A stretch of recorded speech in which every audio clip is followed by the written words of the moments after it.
Hello friends, welcome to all of you on my YouTube channel Sarkari Bharat. दोस्तों, आज की इस वीडियो के अंदर हम डिस्कस करने वाले हैं। जैसा कि आप सभी को पता है कि क्लासेस आपकी चालू हो चुकी हैं और ये क्लासेस जो चल रही हैं वो किसके लिए चल रही हैं? सीटेट के लिए चल रही हैं, सेंट्रल टीचर एलिजिबिलिटी टेस्ट, केंद्रीय शिक्षक पात्रता परीक्षा, जिसमें हम आपको क्या करा रहे हैं? प्रीवियस ईयर के क्वेश्चन पेपर करा रहे हैं। तो जो भी प्रीवियस ईयर के क्वेश्चन आपके हैं पेपर में है, तो जो PYP है, प्रीवियस ईयर के क्वेश्चंस है, उनको हम करा रहे हैं। तो किसके करा रहे हैं?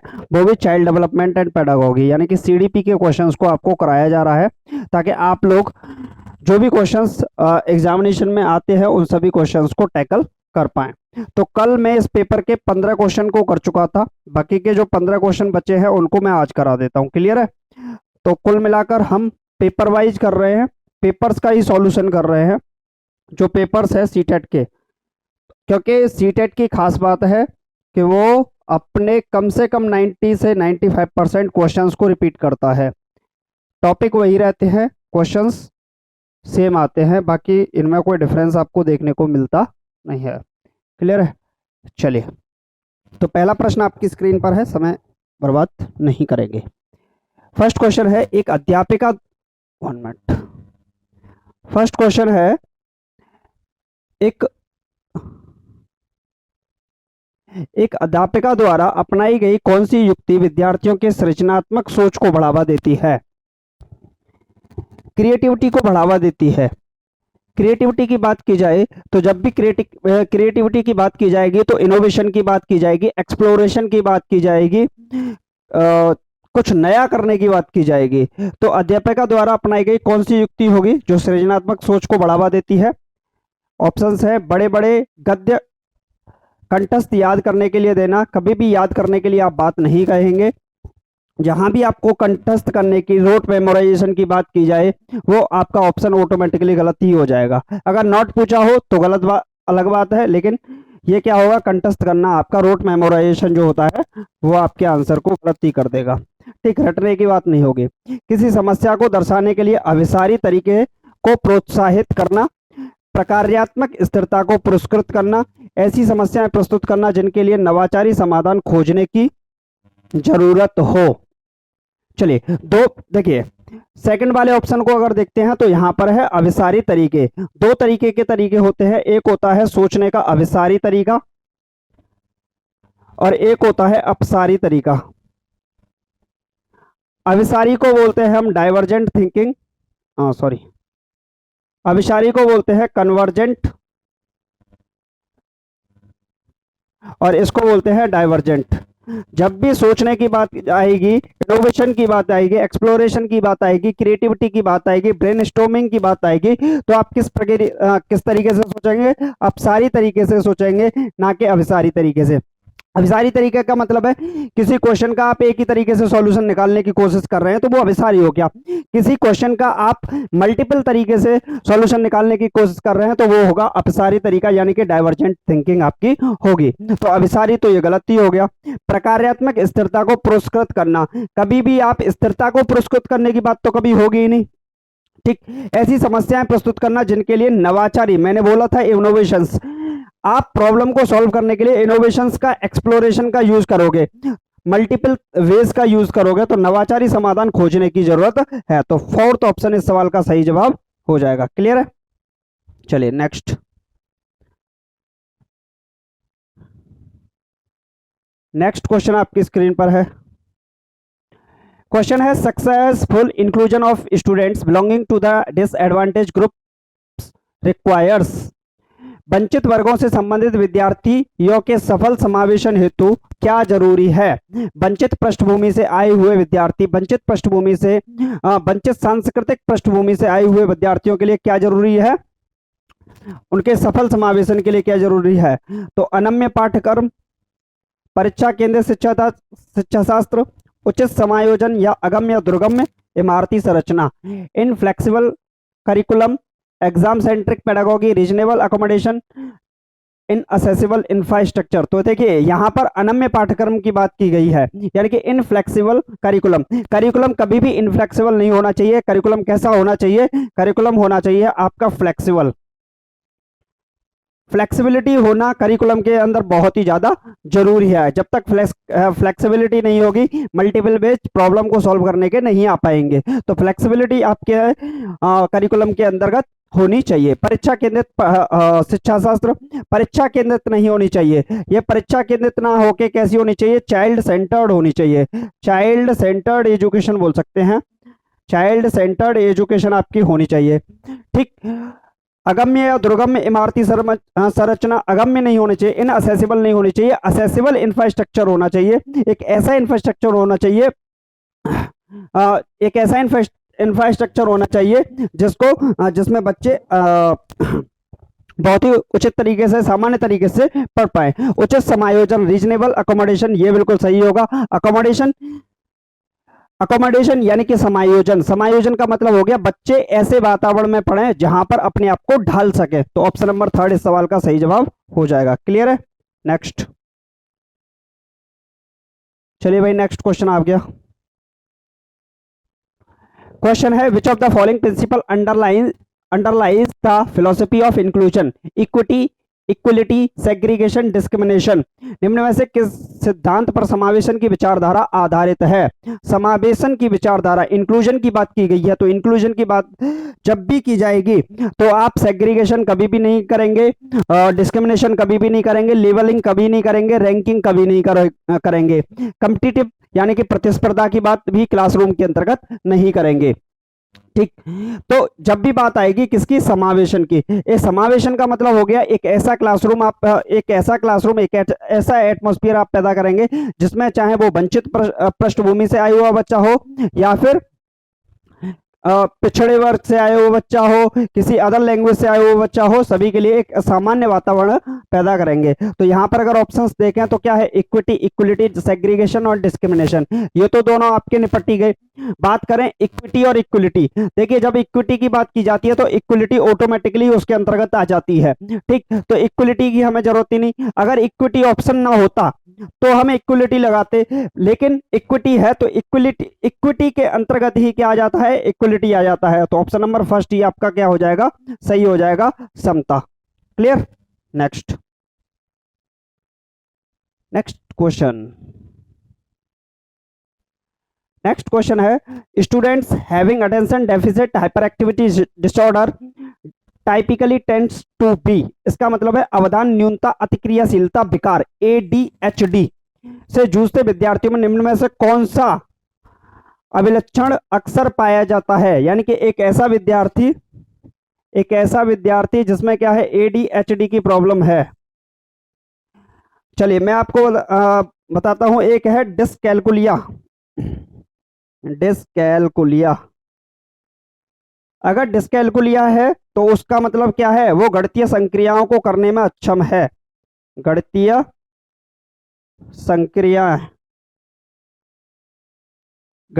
संक्रियाएं जो ऑपरेशंस होते हैं, प्लस माइनस, मल्टीपल डिवीजन, ये इनको करने में अक्षम होता है डिसकैलकुलिया वाला। चलिए आप लोग बताइएगा डिसअफेजिया क्या होता है? डिसअफेजिया, ठीक, इसके बारे में आप बताइएगा।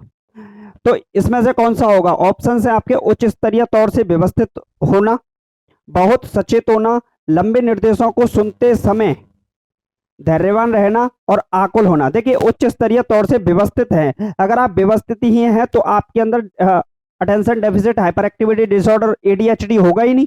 अगर आप यहाँ वर्ड भी तो देख सकते हैं, डिसऑर्डर यानी कि अव्यवस्थित, जबकि ये बात कर रहा है व्यवस्थित की। तो अब आप तो व्यवस्थित हैं तो आप व्यवस्थित तो नहीं हो सकते। बहुत सचेत होना, अगर आप सचेत ही हैं तो आपके अंदर हाइपर एक्टिविटी डिसऑर्डर ये होगा ही क्यों। लंबे निर्देशों को सुनते समय धैर्यवान, आप धैर्यवान नहीं रहते। ADHD के अंदर आप धैर्यवान रहते ही नहीं है। आकुल हो जाना, आप व्याकुल हो जाते, एक तरीके से रेस्टलेस हो जाते हैं। ठीक। तो फोर्थ ऑप्शन सही हो जाएगा। ये तो बिल्कुल आसान था। चलिए नेक्स्ट। फर्स्ट करते जाओ।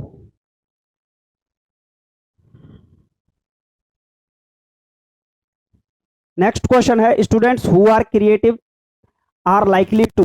सृजनात्मक विद्यार्थी के बारे में निम्न में से कौन सा सही है? सृजनात्मक विद्यार्थी के बारे में, क्रिएटिव स्टूडेंट के बारे में बताइए।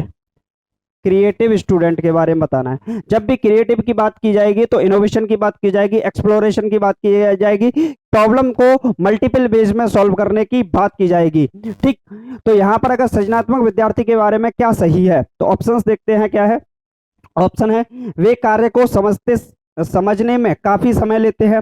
अगर सृजनात्मक विद्यार्थी होगा तो कार्य को समझने में लंबा समय लेगा ही क्यों, क्योंकि वो क्रिएटिव है, इनोवेशंस करने की कोशिश करेगा। ठीक, तो ये तो गलत हो गया आपका।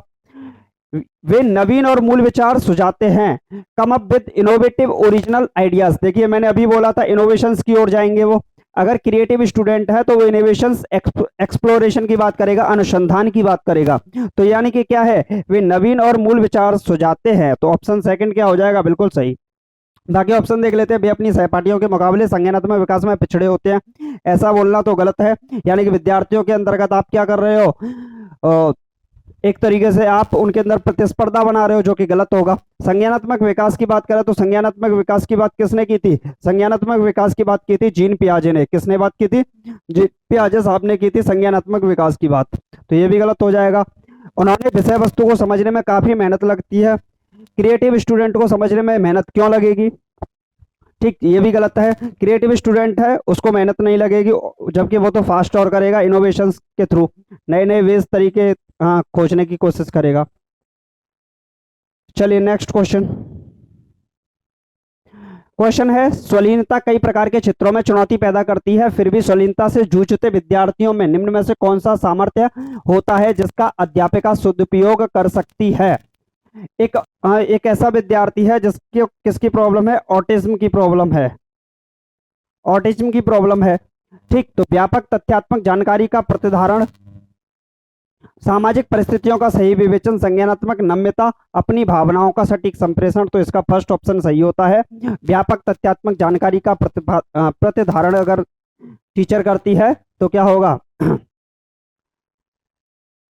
तो स्वलीनता से जुड़ते विद्यार्थियों में ये काफी ज्यादा हेल्पफुल होगा। चलिए नेक्स्ट देखते हैं।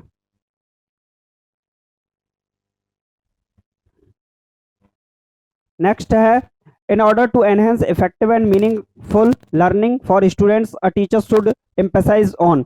विद्यार्थियों में प्रभावशाली एवं अर्थपूर्ण अधिगम, प्रभावशाली एवं अर्थपूर्ण अधिगम को बढ़ावा देने के लिए एक अध्यापिका को किस पर बल देना चाहिए। प्रभावशाली और अर्थपूर्ण अधिगम को बढ़ावा देने के लिए विद्यार्थियों को किस पर बल देना चाहिए। दी गई जानकारी को कंठस्थ स्मरण करने पर। कभी भी आप स्टूडेंट को कंठस्थ करने की बात करेंगे नहीं, रोट मेमोराइजेशन की बात करोगे नहीं। चाहे रोट आ जाए चाहे मेमोराइजेशन आ जाए, याद करने की बात पर तो आपका आंसर गलत ही हो जाएगा। और फिर उसमें भी अर्थपूर्ण अधिगम की बात हो तो ये तो कतई सही माना ही नहीं जाएगा। विद्यार्थियों में प्रतिस्पर्धा की भावना को बढ़ाने के लिए कभी भी आप प्रतिस्पर्धा नहीं करेंगे, विद्यार्थियों के अंदर प्रतिस्पर्धा की भावना नहीं बढ़ाएंगे, इससे उनके अंदर सेग्रीगेशन का भाव उत्पन्न हो सकता है, अलगाव की भावना उत्पन्न हो सकती है, पृथक्कीकरण का भाव उत्पन्न उनके अंदर हो सकता है। व्यवहार के अनुकूलन के लिए पाठ्यक्रम पाठ्य सामग्री को विस्तारित जीवन संदर्भ से जोड़ने के लिए, व्यवहार के अनुकूलन के लिए आप क्या मतलब विद्यार्थियों को प्रभावशाली और अर्थपूर्ण अधिगम सिर्फ और सिर्फ व्यवहार के अनुकूलन के लिए करेंगे, जी नहीं। पाठ्य सामग्री को वास्तविक जीवन संदर्भ से जोड़ने की बात यहाँ पर करेंगे। जो पाठ्य सामग्री है, पाठ्य सामग्री को वास्तविक जीवन संदर्भ से जोड़ने की कोशिश करेंगे, यानी कि जो भी बच्चा पढ़ रहा है उसको अपने एटमॉस्फेयर के अंदर उसे एक तरीके से उस चीज को जोड़ने की कोशिश करेंगे। मान लीजिए कि आप गाय के बारे में पढ़ा रहे हैं, ठीक, मान लीजिए आप चंद्रमा के बारे में पढ़ा रहे हैं, ठीक, चलिए भाई मून के बारे में आप पढ़ा रहे हैं और मून के बारे में पढ़ाते पढ़ाते आपने मान लीजिए दिन में ही मून को दिखा दिया, दिखता है ना, तो मून को दिन में ही दिखा दिया, ऐसा नहीं सूर्य दिखता है, मून भी दिखता है, मून को दिन में ही दिखा दिया और फिर आप उसकी प्रॉपर्टीज बता रहे हैं, तो आप क्या कर रहे हैं, वास्तविक जो आप पढ़ा रहे हैं, जो आपकी पाठ्य सामग्री के अंदर है उसे आप वास्तविक जीवन से जोड़ने की कोशिश कर रहे हैं। ठीक, अब मान लीजिए कि आपको गाय के बारे में पढ़ाना है, आप जब आप पढ़ा रहे हैं तो आपके पास गाय भी है और आपके पास भैंस भी है, तो उनके अंदर आप बता रहे हो कि ये भैंस होती है और ये गाय होती है, ठीक, तो गाय और भैंस के अंदर आप डिफरेंस पैदा कर रहे हैं और वहां पर उनको दिखा भी रहे हैं, तो ये क्या कर रहे हैं, आप वास्तविक जीवन से उसे जोड़ने की कोशिश कर रहे हैं इन कॉन्टेक्स्ट। तो ऑप्शन नंबर 4 सही हो जाएगा। जब भी कॉन्टेक्स्ट की बात आ जाए आपका आंसर तो सही चला ही जाता है। चलिए नेक्स्ट क्वेश्चन। नेक्स्ट क्वेश्चन है, निम्न में से कौन सा उपागम विद्यार्थियों को की योग्यता ज्ञान अर्जन की योग्यता को कमतर आंकता है? खोजी, अधिगम, सहयोगात्मक अधिगम, सहज अनुमान लगाना, निष्क्रिय नकल। कमतर आंकता है ये बता रहा है। डिस्कवरी लर्निंग बहुत अच्छी मानी जाती है, डिस्कवरी लर्निंग, कोऑपरेटिव लर्निंग अच्छी मानी जाती है, इनिशिएटिव गैसिंग भी बहुत अच्छी मानी जाती है। तो ये सारी की सारी चीजें आपको कमतर नहीं आंकेंगी। यानी कि ज्ञान को अगर आप अर्जित करने की ज्ञान अर्जन की योग्यता है, उसको कमतर ये नहीं आंक सकती। ठीक, तो ये क्या है? निष्क्रिय नकल, ये आपका सही हो जाएगा, जो कि पैसिव इनिशिएटिव इमिटेशन हो जाएगा। ठीक, इमिटेशन तो वैसे ही आपका मिस्टेक कर देता भाई। चलिए नेक्स्ट।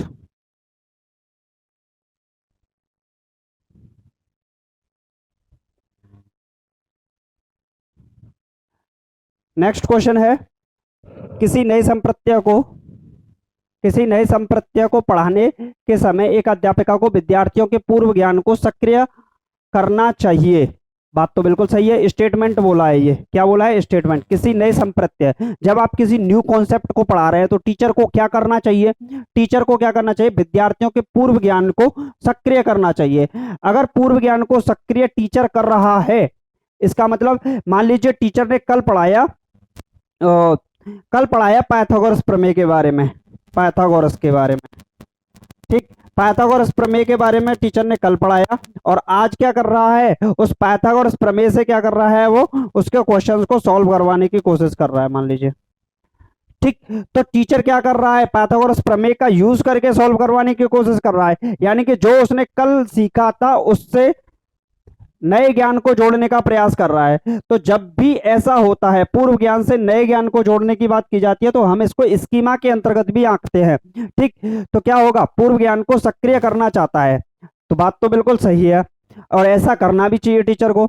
अधिगम अधिक प्रभावशाली होता है जब विषय वस्तु की जानकारी असंबंधित खंडों के रूप में प्रस्तुत किया जाता है। देखिए, अधिगम अधिक प्रभावशाली जब क्या होगा? जब जो जानकारी है उसे संबंधित खंडों के रूप में, कैसा? संबंधित खंडों के रूप में क्या करेगा? संबंधित, जब जानकारी को क्या करेगा? संबंधित खंडों के रूप में प्रस्तुत किया जाएगा। जब जानकारी को संबंधित खंडों के रूप में प्रस्तुत किया जाएगा तो क्या होगा? अधिगम अधिक प्रभावशाली होगा, न कि असंबंधित। तो ये तो गलत है, ए वाला सही है, सेकंड वाला गलत है। एजर्सन सही है, रीजन गलत है। तो ए और आर दोनों सही हैं, ये तो गलत हो गया। ए आर दोनों सही हैं, ये भी गलत हो गया। ए सही है, आर गलत है, ये बिल्कुल सही होगा। ए और आर दोनों गलत है, ये भी गलत है। तो ऑप्शन नंबर थर्ड इस सवाल का से क्या हो जाएगा? राइट आंसर हो जाएगा। चलिए नेक्स्ट। जब भी हम सीखेंगे तो असंबंधित खंडों से नहीं, संबंधित खंडों से जोड़ेंगे। नेक्स्ट है, learning is fill in the blanks and fill in character, active social, passive social, active individual, passive individual. अधिगम की प्रकृति कैसी होनी चाहिए? सक्रिय होनी चाहिए। कैसी होनी चाहिए? सक्रिय होनी चाहिए। और कैसी होनी चाहिए? अधिगम कभी भी व्यक्तिगत नहीं होना चाहिए, सामाजिक होना चाहिए। कैसा होना चाहिए? सामाजिक होना चाहिए। तो अधिगम की प्रकृति सक्रिय होनी चाहिए और सामाजिक होनी चाहिए। निष्क्रिय गलत, निष्क्रिय गलत, व्यक्तिगत गलत। तो सक्रिय और सामाजिक फर्स्ट ऑप्शन में ही होगा, जो कि आपका राइट आंसर हो जाएगा। चलिए भाई नेक्स्ट।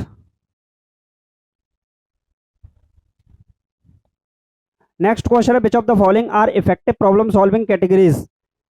ये क्वेश्चन देखिए था तो ठीक, लेकिन जो आंसर दिया वो भी ठीक, लेकिन इसमें थोड़ी सी मिस्टेक थी, फिर भी मान लेते हैं भाई, जैसे सीटेट ने आंसर इसका दिया है। Which of the following are effective problem solving studies. निम्न में से कौन सी युक्तियां समस्या समाधान के लिए प्रभावशाली हैं? प्रॉब्लम सॉल्विंग के लिए कौन सी युक्तियां हैं जो कि प्रभावशाली है? स्मृति सहायक विधि बहुत अच्छी मानी जाती है। अन्वेषण, एक्सप्लोरेशन की बात की जाएगी। ह्यूरिस्टिक मेथड की बात की जाएगी, ये भी सही है। प्रकारात्मक स्थिरता, ये तो भाई नहीं होनी चाहिए, स्थिरता नहीं होनी चाहिए। फंक्शनल फिक्सडनेस आपकी नहीं होनी चाहिए। कलन विधि, हालांकि ये भी गलत होता है, लेकिन फिर भी क्या है, जब इन्होंने दे रखा है इसका आंसर, ये दे रखा है, तो फर्स्ट, सेकंड और फोर्थ ये सही हो जाएंगे आपके। फर्स्ट, सेकंड और फोर्थ ये आपके सही हो जाएंगे। ठीक है, यही माना है इन्होंने, वैसे कलन विधि इसके अंतर्गत नहीं आनी चाहिए। चलिए कोई बात नहीं, जैसा माना है वैसा हमने आपको बता दिया। नेक्स्ट क्वेश्चन आपकी स्क्रीन पर ये रहा। एक अध्यापिका विद्यार्थियों को अपने विचार साझा करने के लिए प्रेरित करना चाहिए, चाहे वो विचार भ्रांतियां ही क्यों ना हो। देखिए इस बात को थोड़ा सा समझिएगा।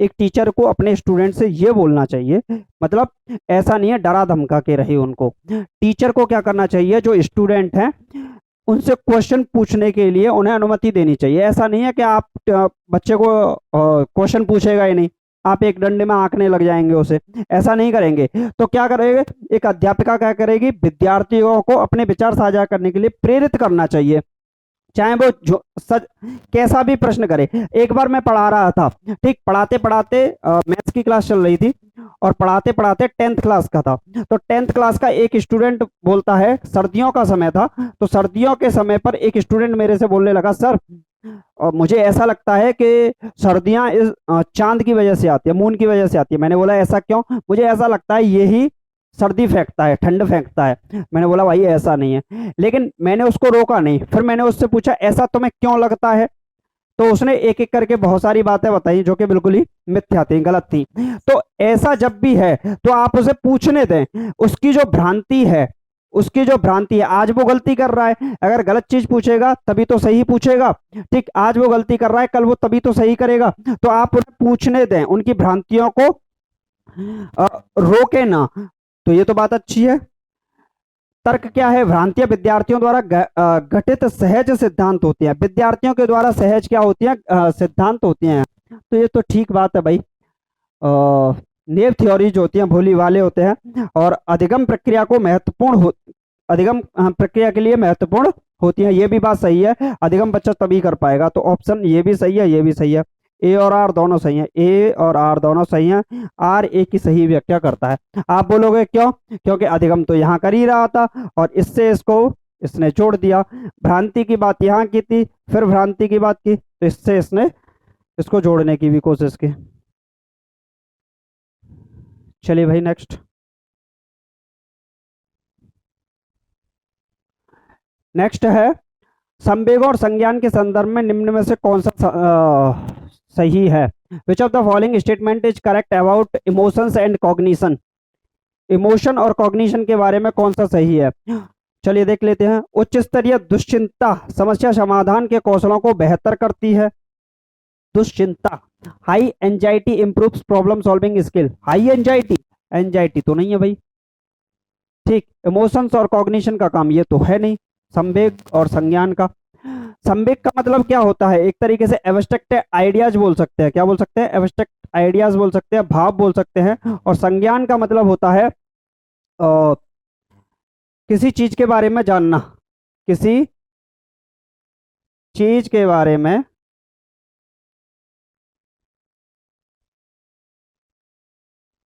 जानना क्या कहलाता है, संज्ञान, या सूचनाओं को इकट्ठा करना भी बोल सकते हैं। संतुलित उत्साह भागीदारी और अधिगम को बढ़ाता है। ये तो बात सही लग रही है। निराशा अधिगमकर्ताओं को और अधिक प्रयास करने के लिए अभिप्रेरित करता है। शर्मिंदगी अधिगमकर्ताओं को सामूहिक कार्यों में पहल करने के लिए अभिप्रेरित कर रहा है। बाकी चीजें तो सभी ठीक है, लेकिन संतुलित उत्साह भागीदारी और अधिगम को बढ़ाता है, ये काफी ज्यादा ठीक लग रहा है। सीटेट ने भी यही माना है, ठीक। बाकी ऑप्शंस तो और भी ठीक ही लग रहे हैं इसमें। चलिए कोई बात नहीं, जैसे आंसर माना है आप वैसे ही लगाइए। क्वेश्चन है, student should be motivated to frame fill goals. विद्यार्थियों को किस प्रकार के लक्ष्य निर्धारित करने के लिए किया जाना चाहिए। किस प्रकार के लक्ष्य निर्धारित करने के लिए प्रेरित किया जाना चाहिए। प्रदर्शन उन्मुखी उन्मुखी कभी नहीं होना चाहिए। परफॉर्मेंस ओरिएंटेड हम स्टूडेंट्स को नहीं बनाने की कोशिश करें तो काफी अच्छा रहता है। असफलता स्वीकृति, असफलता को कौन स्वीकार करेगा। सफलता परिहार ना जीना। महारत, आप मास्टरी करवाइए बच्चे को, क्या करवाइए, मास्टरी करवाइए। यही आपका सही हो जाएगा, option number first. Next question है भाई, अधिगम को सकारात्मक रूप से प्रभावित करता है जबकि नकारात्मक रूप से प्रभावित करता है। यहाँ पर देखें, विचारावेश अधिगम को सकारात्मक रूप से प्रभावित करता है, जबकि संकल्पना मानचित्रण नकारात्मक रूप से प्रभावित करता है। संकल्पना मानचित्रण ये तो क्या करेगा, कॉन्सेप्ट मैपिंग क्या करेगी, कॉन्सेप्ट मैपिंग हमेशा सकारात्मक रूप से प्रभावित करती है, तो ये तो गलत हो गया। निष्क्रिय नकल अधिगम को सकारात्मक, नकल कभी भी सकारात्मक रूप से प्रभावित कर सकती है, कभी नहीं। चर्चा अधिगम को सकारात्मक रूप से प्रभावित करती है। समालोचनात्मक चिंतन, क्रिटिकल थिंकिंग, क्रिटिकल नहीं होगा सरकार, समालोचनात्मक चिंतन नहीं होना चाहिए। और स्कीमा सक्रियता, स्कीमा सक्रियता अधिगम को सकारात्मक रूप से प्रभावित करता है, जबकि अधिगम असक्तता, ये बिल्कुल सही है। लर्न हेल्पलेसनेस ये क्या करेगा, नकारात्मक रूप से प्रभावित करेगा, तो ऑप्शन नंबर 4 इसका सही जवाब हो जाएगा। चलिए भाई नेक्स्ट और लास्ट सवाल इस वीडियो का। राष्ट्रीय शिक्षा नीति 2020 एनईपी 2020 से क्वेश्चन एक आया है, वैसे हर शिफ्ट में यहाँ पर क्वेश्चन देखने को मिला है। एनईपी 2020 किस प्रकार के शिक्षा शास्त्रों का प्रस्ताव रखती है? परीक्षा केंद्रित, अध्यापक केंद्रित, अधिगमकर्ता केंद्रित, बहिष्कार केंद्रित। बहिष्कार केंद्रित की तो कोई बात ही नहीं है, टीचर ओरिएंटेड नहीं होगा, एग्जाम ओरिएंटेड भी नहीं होगा, आपका क्या होगा, चाइल्ड सेंटर्ड होगा। कैसा होगा, चाइल्ड सेंटर्ड एजुकेशन की बात की गई है।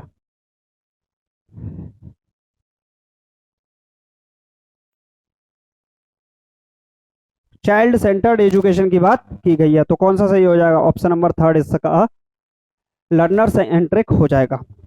तो दोस्तों ये थे 15 क्वेश्चन जो मैंने आपको कराए। ये वो प्रश्न है जो कि आपके एग्जामिनेशंस में पूछे जाते हैं, पूछे क्या जाते हैं, पूछे ही गए हैं। पेपर सॉल्व करा रहा हूं तो आपको अंदाजा तो लग ही गया होगा। क्लियर।